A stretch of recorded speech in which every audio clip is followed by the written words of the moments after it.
بسم اللہ الرحمن الرحیم۔ قسط نمبر 383، گرا قدر مفتیان کرام کے سوال کا جواب۔ مفتی مسعود صاحب دھولیا والوں کے قیاس کا جواب۔ بھائی فاروق بنگلوری کی کفریہ بات۔ رائے ونڈ مرکز کی سیاست، خود بینی اور نفس پرستی، سنہرے خواب، مومن کی فراست، برطانیہ کے تبلیغی ساتھیوں کا امتحان، دعوتی کام اور اس کا اسلوب۔ الحمدللہ وحدہ والصلاة والسلام علی من لا نبی بعدہ، اما بعد۔ گرا قدر مفتیان کرام، مکرمی و مفتی ارشاد احمد صاحب قاسمی اور ندوی کا سوال کہ مرکز نظام الدین کی شرعی حیثیت نصوص کی روشنی میں بیان ہو۔ جواب: مرکز نظام الدین بنگلے والی مسجد ایک دعوتی کام کا مرکز ہے اور وہاں سے سارے عالم میں جماعتیں بھیجی جاتی ہیں۔ اسی طرح سارے عالم سے جماعت مرکز آتی ہیں، جس کی وجہ سے ایک مرکزیت کا مقام رکھتی ہے۔ جس طرح دارالعلوم دیوبند ہمارا علمی مرکز ہے، چونکہ دعوتی کام اجتماعی کام ہے، اس لیے اس مرکز کا ایک امیر مقرر ہوتا چلا آ رہا ہے۔ وقت کی مناسبت سے جب مسلمان کسی کو اپنا امیر منتخب کر لیتے ہیں تو پھر وہ شخص امیر کہلاتا ہے۔ سن 1857 میں حضرت گنگوئی اور حضرت نانوتی رحمہم اللہ نے انگریز سامراج سے نبر و آزمائی کرنے کے لیے شرعی امیر کی حاجت پیش آئی تو ان بزرگوں نے حضرت امداد اللہ صاحب ثم مہاجر مکی رحمۃ اللہ علیہ کے ہاتھ پر بیعت کی اور انہیں اپنا امیر مان لیا اور حضرت نے اسے منظور کیا۔ اسی طرح سن 2017 میں بنگلہ دیش کے ٹونگی اجتماع میں 35 لاکھ مسلمانوں کا مجمع، جن میں تقریباً 50 ہزار علماء کرام اور 37 عرب ممالک کے مندوبین بھی تھے، سب نے مولانا سعد صاحب کو امیر مان لیا اور حسب سابق حضرت جی کے خطاب سے سرفراز فرمایا۔ یہ تو بات تھی تبلیغ سے متعلق عملے کی۔ غیر تبلیغی عوام اور خواص کو یکجہتی اور اتحاد قومی برقرار رکھنے کے لیے نص حدیث کی روح سے کہ علیکم بالسواد الاعظم، تم پر واجب ہے کہ میری امت کے سواد اعظم کے ساتھ ہو جاؤ، تو سب کے لیے ضروری ہے کہ مرکز نظام الدین اور اس کی عمارت کے ساتھ ہو جائیں۔ اجتماع اورنگ آباد نے ثابت کر دیا کہ سواد اعظم مرکز نظام الدین کی عمارت کے ساتھ ہے۔ جو مجمع اورنگ آباد میں جمع تھا وہ تو امت مسلمہ کا بمشکل 3% مجمع تھا۔ 97% لوگ تو حاضر بھی نہیں ہوئے تھے اور یہ ممکن بھی نہیں تھا کہ سارا عالم ایک وقت کیسے جمع ہو سکتا تھا۔ جب 3% مجمع 1 کروڑ کے لگ بھگ ہو تو 100% کا کیا عدد ہوگا؟ اس سے بہتر اور واضح ثبوت سواد اعظم کا اور کیا ہو سکتا ہے؟ عمرہ بدلتے رہے ہیں اور بدلتے رہیں گے۔ یہاں جو یہ اعتراض کیا جاتا ہے کہ مولانا سعد صاحب کی شخصیت پرستی ہوتی ہے، یہ الزام نہیں بلکہ صراحتاً بہتان ہے۔ الحمدللہ ہم شخصیت پرست نہیں ہیں۔ مولانا سعد صاحب کی شخصیت سے ہمیں کوئی دلچسپی نہیں، ہم تو ان کی عمارت کے شیدائی ہیں۔ ہمارا دفاع عمارت کے لیے ہے۔ جس وقت جو بھی امیر ہوگا اس کی آہ و بھگت ہوتی رہے گی۔ ہم لوگ انسانوں کے شہر میں رہتے ہیں۔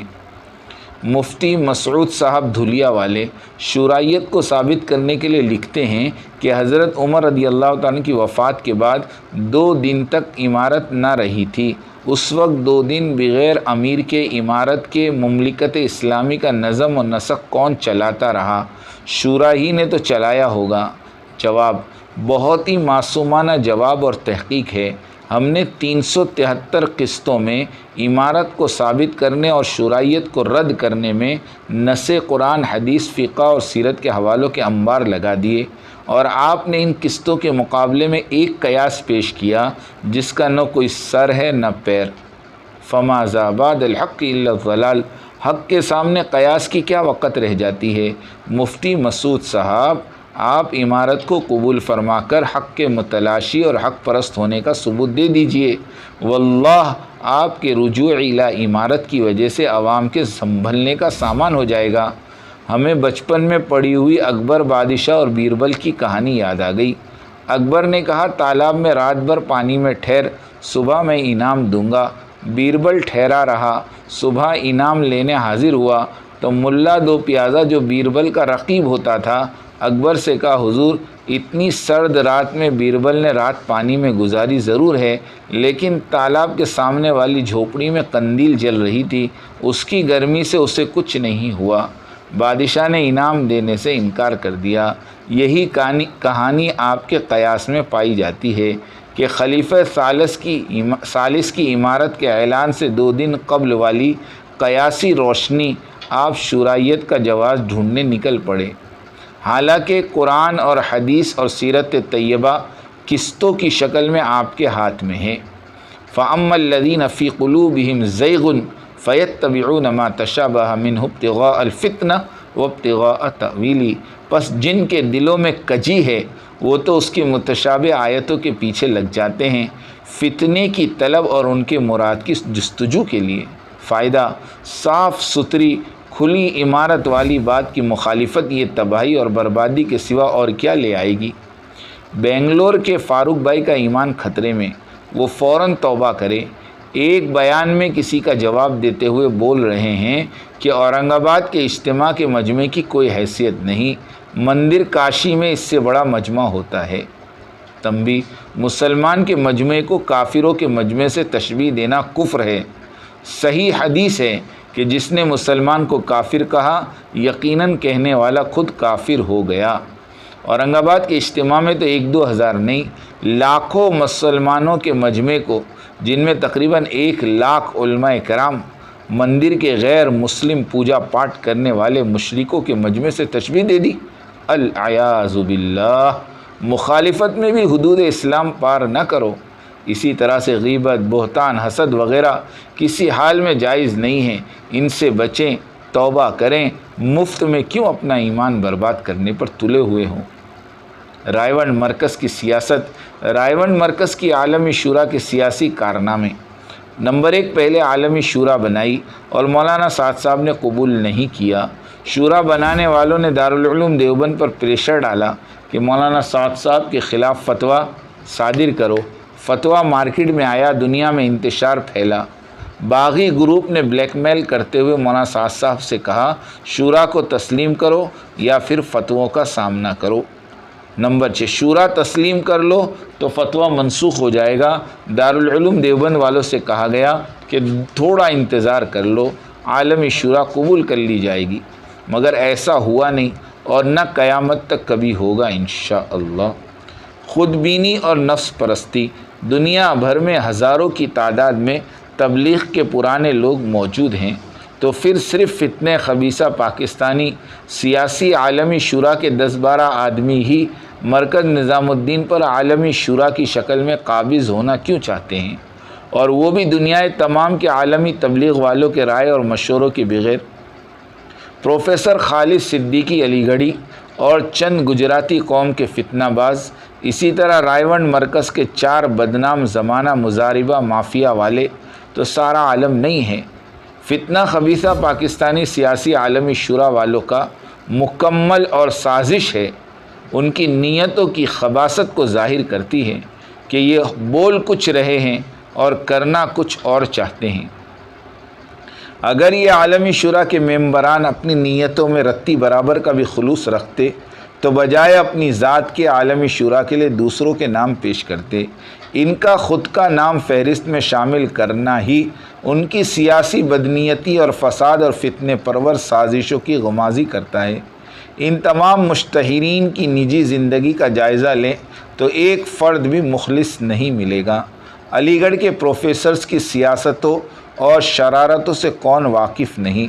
مسلم یونیورسٹی علی گڑھ میں تباہی اور جنگ و جدال مچانے والے 2 ہی گروپ تو تھے جن کا کام ہی آپس میں لڑنا جھگڑنا اور یونیورسٹی کی ساکھ کو غیروں کو خوش کرنے کے لیے خراب اور داغدار کرنا، اور وہ 2 گروپ تھے، صدیقی گروپ اور نادری گروپ۔ صدیقی گروپ کے لیڈر پروفیسر خالد صدیقی صاحب عالمی شورا کے ایگزیکٹو ممبر، اور دوسرے مہارتی پروفیسر نادر علی خان صاحب جو مرکز نظام الدین میں ایک عرصے تک اپنی بزرگی کا سکہ چلاتے رہے۔ جناب احمد لاٹ صاحب، جن کا کوئی دور دعوتی عمومی کام سے تعلق ہی نہیں رکھتا، انہوں نے عمومیت کے ساتھ دعوتی میدان میں کوئی کام ہی نہیں کیا اور نہ ہی رگڑے کھائے۔ کوئی صوبہ، شہر، تعلقہ، قصبہ ان کے مجاہدات اور قربانی سے دعوتی کام پر کھڑا ہوا ہو، ڈھونڈنے سے بھی نہیں ملے گا۔ یہ شروع ہی سے اوپر کی صف میں ہی دکھائی دیے۔ دارالعلوم ندوہ سے فارغ ہونے کے بعد گجراتی مافیا جو اس وقت پورے مرکز نظام الدین پر قابض تھا، احمد لاٹ صاحب کو حضرت جی کا خادم خاص بنا دیا، اور اوپر کی سطح پر کبھی تربیت تو کسی کی ہوئی نہیں۔ اس لیے مولانا سعید احمد خان صاحب اور مولانا علی میاں ندوی نور اللہ مرقدہما نے احمد لاٹ صاحب کے نام پر مسلسل خطوط لکھتے رہے، اور خط میں یہ بھی لکھ دیا کہ احمد لاٹ، تم مرکز نظام الدین چھوڑ کر کبھی نہیں جانا اور کبھی کسی کے ہاتھ نہیں بک جانا، خریدار بہت ہے، یاد رکھو، اسے ہماری وصیت سمجھنا۔ ساری خلقت میں سے اس طرح کا خط صرف احمد لاٹ صاحب ہی کو کیوں لکھا گیا؟ ان اللہ والوں کی بصیرت نے تاڑ لیا تھا کہ احمد لاٹ صاحب حضرت جی کی خدمت کرتے کرتے ایک دن خود حضرت جی بننے کے خواب دیکھیں گے اور اس خواب کی تکمیل کے لیے فتنہ اور فساد برپا کر دیں گے۔ واقعی اگر عالمی شورا مقبول ہو جاتی تو احمد لاٹ صاحب کے حضرت جی بننے کی تمنا پوری ہو جاتی اور اسے کوئی روک بھی نہیں سکتا تھا۔ بالآخر 1 سال قبل دربار رسالت سے دھتکارے بھی گئے۔ حضور صلی اللہ علیہ وسلم نے ایک امتی کے خواب میں آ کر فرمایا، کوئی ہے جو احمد لاٹ کو مدینے سے باہر کر دے، اس لیے کہ یہ شخص مجھے بہت اذیتیں پہنچا رہا ہے۔ پھر راتوں رات احمد لاٹ صاحب مدینہ طیبہ چھوڑ کر جدہ چلے گئے۔ پھر اس تاریخ سے لے کر آج تک عمرہ نصیب نہیں ہوا، ورنہ ہر چند مہینوں میں عمرے ہوا کرتے تھے۔ احمد لاٹ صاحب مدینے جا کر سب لوگوں کا اعتماد بحال کریں۔ ہم چیلنج کرتے ہیں، کوئی ایسا علاقہ ہمیں دکھلا دو کہ احمد لاٹ صاحب کی محنت اور قربانیوں سے وہ علاقہ دعوتی کام پر کھڑا ہوا ہو۔ مولانا رحمۃ اللہ صاحب نور اللہ مرقدہ نے مدراس کو کھڑا کیا دعوتی کام پر۔ وہاں کے لوگ احسان مند ہیں مولانا رحمۃ اللہ کے۔ فضل کریم بھائی نے تقریباً پاؤ ہندوستان کو دعوتی کام پر کھڑا کیا۔ مولانا یونس صاحب نور اللہ مرقدہ نے پونے والوں نے سارے مہاراشٹر کو زمین پر دوسرا میوات بنا ڈالا۔ مولانا عبدالغنی صاحب نور اللہ مرقدہ نے احمد آباد اور اطراف کو کھڑا کیا۔ ہمارے حافظ پٹیل صاحب نے نہ صرف انگلینڈ بلکہ سارے یورپ اور امریکہ کو کھڑا کیا۔ بھائی پہاڑیا صاحب نے ساؤتھ افریقہ اور دیگر علاقوں کو کھڑا کیا۔ بڑے سعید بھائی نور اللہ مرقدہ نے بھوپال اور مدھیہ پردیش کو کام پر کھڑا کیا۔ مرحوم مشیر خان صاحب امراوتی والوں نے برار کو کام پر کھڑا کیا۔ فاتحین کی ایک نہ بھولے جانے والی داستان ہے۔ زمین کے خطے قیامت کے دن گواہ بنیں گے، قومیں انہیں یاد کریں گی اور یاد رکھیں گی۔ فتنے خبیثہ پاکستانی سیاسی عالمی شورا اور اس کے فتنے اور بربادی کو بھی دنیا یاد رکھے گی، اور علاقے کے علاقے حشر میں گواہ بنیں گے کہ اہل مرکز رائے ونڈ اور احمد لاٹ اور ان کی یہ شورائیت نے بھی کچھ علاقوں کو کھڑا کیا۔ ہاں کیا ہے، ضرور کیا ہے۔ وہ آخر کیا کیا؟ یہ کیا کہ 100 سالہ الیاس رحمۃ اللہ علیہ والی تبلیغی کام اور تبلیغ والوں کی بربادی اور تباہی کے لیے فتنے خبیثہ پاکستانی سیاسی عالمی شورا کو کھڑا کیا۔ مسجد مسجد، گھر گھر، بھائی بھائی کو تفرقہ اور فتنے پر کھڑا کیا۔ قیامت تک لوگ اس فتنے خبیثہ پاکستانی سیاسی عالمی شورا کو اور اس کی تباہی کو اور گھر گھر پھوٹ اور اختلاف کو یاد رکھیں گے، بھول نہیں پائیں گے۔ سنہرے خواب ٹوٹنے پر بڑا درد ہوتا ہے۔ حضرت جی انعام الحسن صاحب رحمۃ اللہ علیہ کے بعد بظاہر آپ اگر کسی کے حضرت جی بننے کی باری تھی تو صرف احمد لاٹ صاحب ہی کی باری تھی، کوئی اور تو دکھائی نہیں دیتا تھا۔ مولانا ابراہیم دیولا تو خاموش طبیعت، وہ بیچارے احمد لاٹ صاحب کے سامنے کیا کر سکتے، لیکن قدرت خداوندی کو جوش آیا اور اس نے اچانک ایک پرکیف موڑ لیا۔ اچانک کل کے لڑکے کم عمر کمزور ناتواں یعنی مولانا سعد صاحب کھڑے ہوئے، اور کسی کو کیا خبر تھی کہ وہ اس طرح سے ابھریں گے اور ان کی اللہ تعالیٰ کی طرف سے نصرت اور مدد کی جائے گی، اور یوں ان کے اندر اپنے اسلاف کی حمیت اور صدیقیت امنڈ آئے گی، نظام الدین ورنہ کو یہ تالا لگ تبلیغی جاتا۔ سیاسی مافیا اللہ نے ہمارے کبھی کا امیر و مولانا سالار سعد صاحب کو حضرت جی دائیں بائیں مولانا کر سعد ڈالتا، صاحب دامت و جس برکاتہم طرح کو ان کے فراست والد ماجد مرحمت حضرت فرمائی مولانا ہارون کہ صاحب انہوں رحمۃ نے اللہ علیہ اس کے ساتھ فتنہ کیا گیا۔ خبیثہ کو ایک پل کے لیے بھی مولانا قبول سعد نہیں کیا۔ صاحب کا یوں اچانک باطل ابھر کر طاقتوں کے سامنے آنا ماہرین سیاست اور لوگوں کے انہیں دماغ کی 201 ایک ملکوں مکمل والی کی سازش طرف تھی سے کہ احمد امیر لاٹ تسلیم تمہیں کچھ کیا کہنے جانا، اور کرنے کی کام کی ضرورت ہی عمارت باقی کا نہیں مل رہے جانا، گی، کام کو بس علم اور مولانا سعد بصیرت اور صاحب اس سیاست عالم شورا مبارکہ والے کی پرچے ترتیب پر لانا دستخط اور سارے کروا لو فتنوں کے تو سامنے دوسرے ڈٹے دن رہنا، مرکز یہ نظام وہ الدین کو باتیں ہیں تالا جن لگ کے جائے سبب گا۔ اس احمد لیے کہ لاٹ مولانا صاحب کے آزاد 50 صاحب رحمۃ سالہ اللہ علیہ نے خوابوں ڈاکٹر اور ولبھ بھائی منصوبوں پٹیل کو پر ساتھ پانی لے بھر کر گیا اور حضرت جی سنہرے یوسف صاحب خواب رحمۃ اللہ علیہ سے کے ایک ڈھیر میں اقرار نامہ تبدیل ہو لکھوایا تھا گئے۔ کہ مرکز نظام الدین کا پاکستان کے لوگوں سے کوئی تعلق نہیں رہے گا اور نہ ہی کوئی پڑوسی ملک کا آدمی مرکز نظام الدین کا رکن اور ممبرشپ اختیار کر سکے گا۔ مولانا سعد صاحب استقامت کے ساتھ ڈٹ گئے اور عالمی شورا کو تسلیم نہیں کیا۔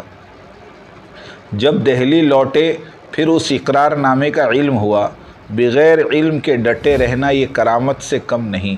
خدا نخواستہ عالمی شورا کو اگر تسلیم کر لیا جاتا تو ہندوستان کی حکومت مولانا سعد صاحب کو دشمن ملک کا ایجنٹ ظاہر کر دیتی۔ اس طرح مرکز نظام الدین بند کر دیا جاتا اور مرکز مجبوراً رائے ونڈ والوں کی 50 سالہ سیاست کامیاب ہو جاتی۔ پھر احمد لاٹ صاحب حضرت بن جاتے، مولانا طارق جمیل صاحب مولانا عمر پالنپوری کا کردار ادا کرتے اور نعیم بٹ صاحب اور میڈیا والوں کی چاندی نکل آتی۔ برطانیہ والوں کا امتحان۔ اب سب سے کٹھن امتحان اہل برطانیہ کے تبلیغ والوں کا ہے۔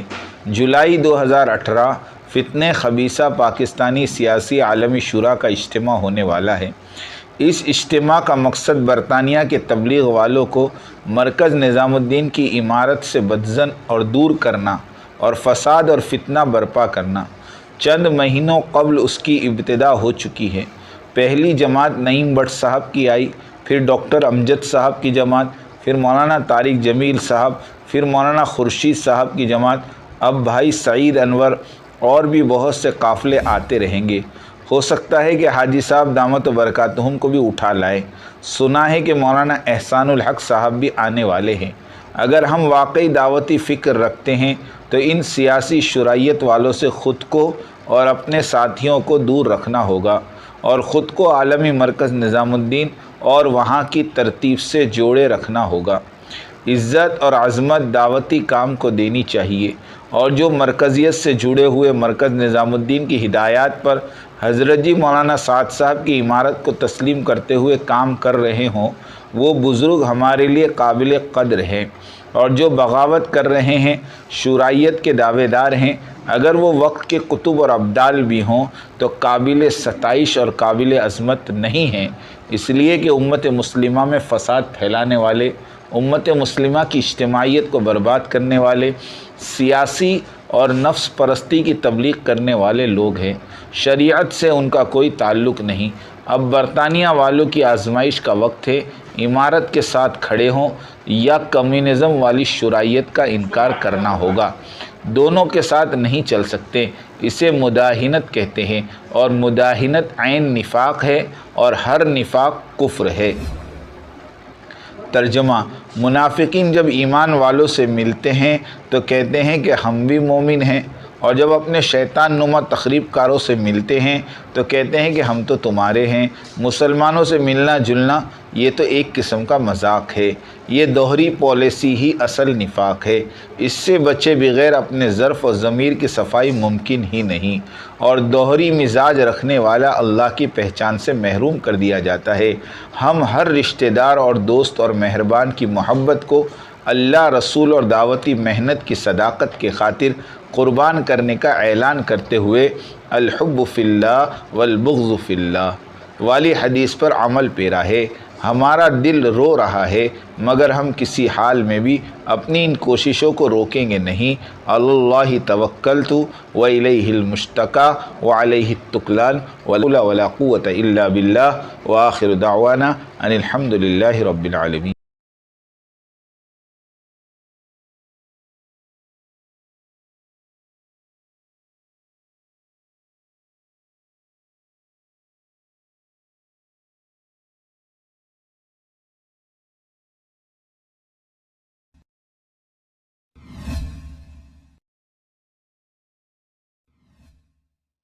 میری بات توجہ سننی پڑے گی، بہت توجہ سننی پڑے گی. تم بات کو غلط مطلب نکالو گے اپنے ذہن سے، اور میرے ذہن میں جو مطلب ہے اس پہ غور نہیں کرو گے. یہ بڑی مصیبت ہے اس زمانے میں. بجائے جو میں چاہتا ہوں اس طرف توجہ کرنے کے، اپنے دماغ میں جو کچھ لیے بیٹھے ہو اس کو غلط رخ پر لے جاؤ گے. سنو غور سے. بات کو سمجھنے کے لیے سب سے پہلے آدمی اپنے ذہن کو اور اپنے برتن کو اعتراض اور تردد اور اشکال سے خالی کرے. اس لیے کہ اگر کسی بات کو بھی مفہوم مخالف اور کسی بات کو بھی کسی دوسرے عمل کی تردید یا اس کی تنقیص یا اس کی افادیت کو کم سمجھنے کے سوء ظن کے ساتھ سنا گیا، نفع کی باتوں سے نقصان ہونا یقینی ہے. اس لیے سب سے پہلے ہم اس کی نیت کریں، پوری بات سنیں گے، آگے پوری بات نقل کریں گے. آدھی سننا یہ بھی دین و دعوت کے لیے ناقص، اور آدھی بات کا نقل کرنا یہ تو بڑے فساد کا ذریعہ ہے. اس لیے